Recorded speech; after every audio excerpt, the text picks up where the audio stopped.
Hello students, welcome back to my SYY education channel.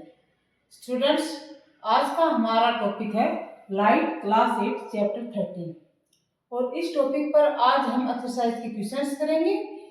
In questions पर हम आगे बढ़े, इनका सॉल्यूशन करें उससे पहले आप सभी मेरे चैनल को सब्सक्राइब कर लीजिए और बेल आइकन को ऑन कर लीजिए ताकि नए वीडियो का नोटिफिकेशन आपको तुरंत मिल जाए और कोई भी वीडियो आपका मिस नहीं हो पाए। तो चलो शुरू करते हैं हम चैप्टर लाइट, इसकी एक्सरसाइज के क्वेश्चंस करते हैं जो एग्जाम में आएंगे, वो इंपॉर्टेंट क्वेश्चंस करते हैं आज हम। तो क्वेश्चन है यहाँ पर, state the law of reflection of light. अब लाइट का चैप्टर है तो लॉ ऑफ रिफ्लेक्शन का क्वेश्चन अवश्य ही पूछा जाएगा। तो टू लॉज ऑफ रिफ्लेक्शन है। फर्स्ट क्या है, the angle of incidence is always equal to the angle of reflection. पहला लॉ क्या है कि angle of incidence is always equal to angle of reflection. अब आपको पहले तो ये पता होना चाहिए कि एंगल ऑफ इंसिडेंस कौन सा है, एंगल ऑफ रिफ्लेक्शन कौन सा है। तो यहाँ पर देखिए, ये एक प्लेन सरफेस है। प्लेन सरफेस, इस पर लाइट रेज इंसिडेंट होती है फिर रिफ्लेक्ट होती है। तो जो रेज इस प्लेन सरफेस के जिस पॉइंट पर लाइट की रे आती है हम उसे कहते हैं इंसिडेंट रे, और ये होगा ओ जो है ये होगा point of incidence.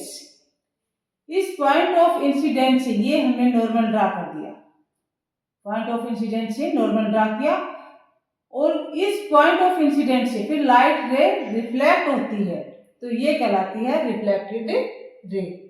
Incident ray normal के साथ ये जो एंगल बनाती है हम इसको आई से रिप्रेजेंट करते हैं, इसको बोलते हैं एंगल ऑफ इंसिडेंस। इसी प्रकार से रिफ्लेक्टेड रे नॉर्मल के साथ पॉइंट ऑफ इंसिडेंस पे जो एंगल बनाती है इसको हम आर से रिप्रेजेंट करते हैं और इसको बोलते हैं एंगल ऑफ रिफ्लेक्शन। तो ये दोनों एंगल ऑफ इंसिडेंस और एंगल ऑफ रिफ्लेक्शन दोनों हमेशा इक्वल होते हैं। ये लॉ ऑफ रिफ्लेक्शन है, law of reflection of light. First law of reflection of light की angle of incidence is equal to angle of reflection.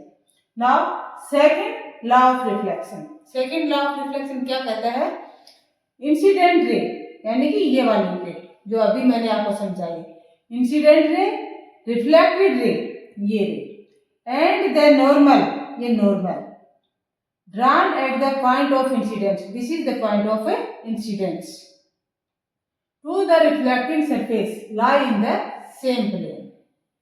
इसका मतलब क्या है कि ये जो रिफ्लेक्टिंग सरफेस है, रिफ्लेक्टिंग सरफेस यहाँ पर क्या है, ये जो हमने एक प्लेन सरफेस लिया यानी कि प्लेन मिरर लिया है, ये क्या है रिफ्लेक्टिंग सरफेस है।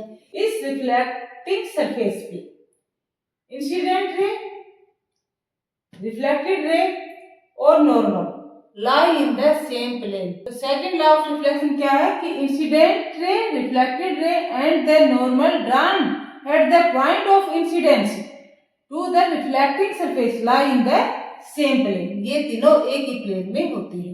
Now question number 2, differentiate between regular and diffuse reflection. कि रेगुलर रिफ्लेक्शन क्या है, डिफ्यूज रिफ्लेक्शन क्या है, दोनों में हमें डिफरेंस बताना है। तो पहले हम इसको समझते हैं कि रेगुलर रिफ्लेक्शन किसे कहेंगे और डिफ्यूज रिफ्लेक्शन किसे कहेंगे। तो रेगुलर रिफ्लेक्शन जो है वो एक प्लेन सरफेस पे होता है, स्मूथ सरफेस पे होता है। जब लाइट एक स्मूथ सरफेस पे, जैसे अभी ये मैंने एग्जांपल दिया था लॉ ऑफ रिफ्लेक्शन में, एक स्मूथ सरफेस से जब लाइट रिफ्लेक्ट होती है तो लाइट की जो पैरेलल रेज है वो स्मूथ सरफेस से टकराती है और फिर जब रिफ्लेक्ट होती है तो रिफ्लेक्शन के बाद भी वो पैरेलल ही रहती है। तो इस प्रकार के रिफ्लेक्शन को हम कहते हैं regular reflection. Regular reflection smooth surface पे टेक प्लेस होता है। डिफ्यूज रिफ्लेक्शन इरेगुलर सरफेस पे होता है, रफ सरफेस पे। जब लाइट की रेज एक रफ सरफेस पे, इरेगुलर सरफेस है, उस पर जब इंसिडेंट होती है फिर रिफ्लेक्ट होती है तो वो रिफ्लेक्शन के बाद पैरेलल नहीं होती है।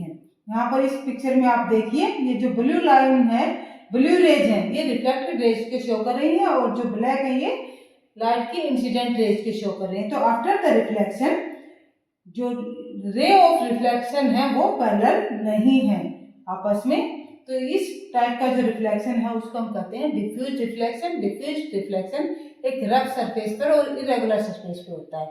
आपको याद रखना है कि रेगुलर रिफ्लेक्शन स्मूथ सरफेस से होता है, स्मूथ में होता है, और डिफ्यूज रिफ्लेक्शन है वो इरेगुलर और रफ सरफेस पे होता है। दोनों क्वेश्चंस को आप अच्छे से लर्न कीजिए, समझिए, क्योंकि दोनों ही क्वेश्चंस की पूरी प्रोबेबिलिटी है कि ये आपके एग्जाम में अवश्य ही आएंगे। वीडियो को शेयर और लाइक कीजिए, मेरे चैनल को सब्सक्राइब कीजिए, बेल आइकन को ऑन कर लीजिए, ताकि आपकी एग्जाम के इससे रिलेटेड रिवीजन वर्क जो है वो आप प्रॉपर रूप से चलता रहे और कोई भी वीडियो आप मिस नहीं कर पाए। बेल आइकन को ऑन कर लीजिए ताकि नए वीडियो का नोटिफिकेशन आपको तुरंत मिल जाए। Thank you for watching the video.